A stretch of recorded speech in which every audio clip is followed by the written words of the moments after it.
பொறுப்பேற்றிருக்கேன்.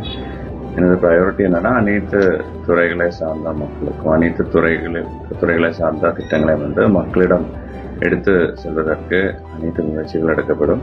முக்கியத்துவம் மக்களின் குறைகளை கிரீவன்சஸை தீர்ப்பதற்கும் அதை நிவர்த்தி செய்வதற்கும் அனைத்து முயற்சிகளும் எடுக்கப்படும்.